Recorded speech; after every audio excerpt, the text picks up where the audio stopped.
If women want equality, why don't women fight to be included in the draft? Seems like they want rights without responsibility. Oh my god, the way responsibility is spelled. Sorry, I don't want to be. Also, I think a lot of people are just against it. The draft hasn't been triggered in over 50 years, and I think if it was, people would have an issue with it, including a lot of feminists. Yeah, well, feminists, their official position, if you have one official position as a feminist group, is to abolish the draft entirely. Yeah, so for men or I women. agree with that. Yeah, but that's kind of wishful thinking. It occurs to me that a country needs to have a draft in the event of some sort of catastrophic war. I don't think a draft is good, but it's plausible that a country would need to call upon its citizens to defend said country. I don't think anyone should be forced by their government to go die for the country. Then who would be, I mean... If we don't have enough people that volunteer to do it, sure. then but I don't believe the answer is forcing people. That's me, though, so... Okay, so then you've basically surrendered your country to... I think I'd rather surrender my country than force people against their will. Okay, so we were talking about the draft. Draft. Well, I actually think that's a really solid argument for why feminism is not actually about true equality. Why? She just said the feminist position is to abolish the draft for both genders. Well, I mean...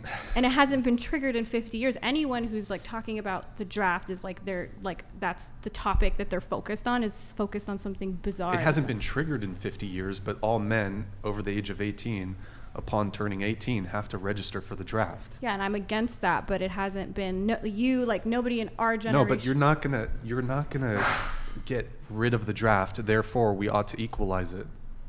I think that if it was to get triggered, I would be on the front line of saying that nobody should be allowed on it. Nobody should be allowed in it. Okay, that's great. War is terrible. Okay, well, aren't you the one that war said happens? Okay, so aren't you the one that just said that if there's physical standards for getting in to do firefighting, if there are physical standards to get into the war, a lot of women wouldn't meet those requirements? Right, but you could be drafted into the war effort and have a supportive role. You don't.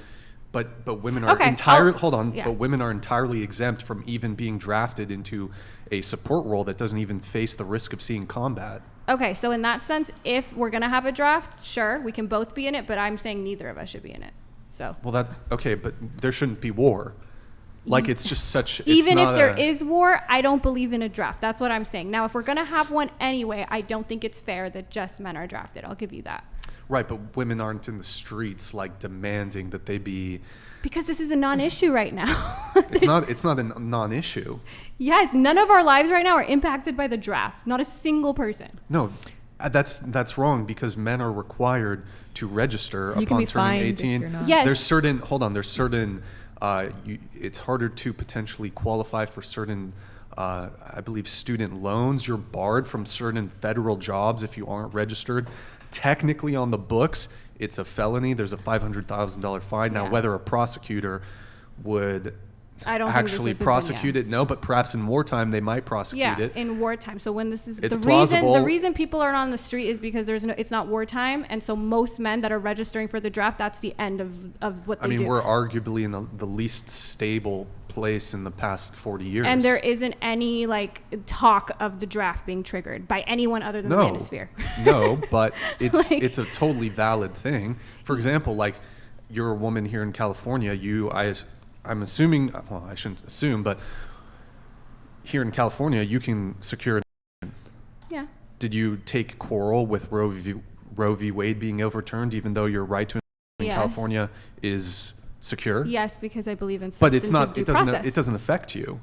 But it's a constitutional right that I think was taken away. And it didn't just take away that. If we want to get into the law and substantive due process, I'm obviously very familiar with it. We can get into that. But it completely took out substantive due process out of the Constitution, which does also, people have made the argument, affect decisions like Loving v. Virginia, the right of your children to go to the school you want. I'm not interested, at least right now. So the reason that I have an issue with Roe v. Wade being... Let me finish. Okay. I'm not interested right now in having an discussion, but this idea that it doesn't really impact anybody, that there's the draft. Well, it's just not true. It does impact people. There's men who, because they failed to register, are barred from getting certain loans. They're barred from getting entry in certain government federal jobs. Every male's life in the United States today is their only thing is registering for the draft and then going on and living their normal life. So it'd be weird if people were just on the streets. If people were on the streets protesting to abolish the draft and I saw that, I'd be like, oh shit, what's going on? Like, is there a war happening? Because in general, people don't go on the streets and start picketing for something that isn't happening. It's just not happening. All that's happening is they have to register. So should women in California not fight for, even though there's pretty much zero chance? But it's a constitutional right, and I care about other women. Constitutional right? I think it's a constitutional right. We won't so if we want to talk get into that, but we can. But it's also other women are impacted. It's not like no men in the United States right now, other than being impacted by having to register for something. Well, that's actually not true. There are men alive today who were drafted. Yeah, but in the Vietnam War. Yes, but there hasn't been, for men that now turn 18 and have to register, it's not going to be a significant part of their lives. If there becomes a time where it is a part of their lives and they are being drafted, I think we would see people out on the street. I'm almost certain we'd see people out on the street. No, probably not. I think so. Very unlikely. Well, here's a bigger one. There are men who would be alive today had there not been the draft. And I just said I don't like drafts.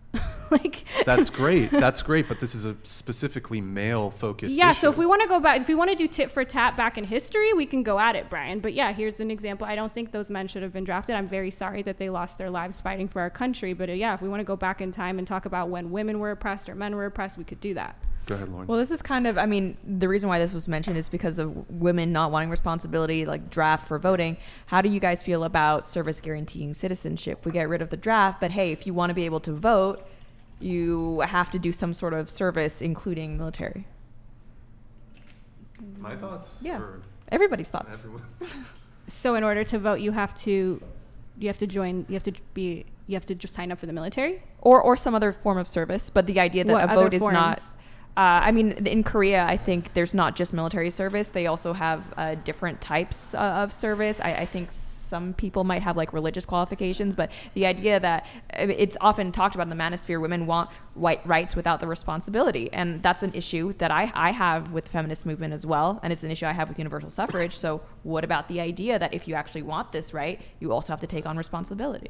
So that's not gender specific. No. So that's just, I think it depends on what would qualify. If it's accessible to everybody, like paying tax, no. But like if it's accessible to everybody, then sure. But I think it would just create barriers where certain people who had the privilege to sign up for this stuff or had the privilege, like versus someone who's just struggling to get by, is working a bunch of hours, can't also have time to serve their community, that they don't get a vote. That would be my worry there. But it's not gendered. So like service, civil service type stuff? Right. Or? Like they have to do community, like pick up trash? Like what exactly is your...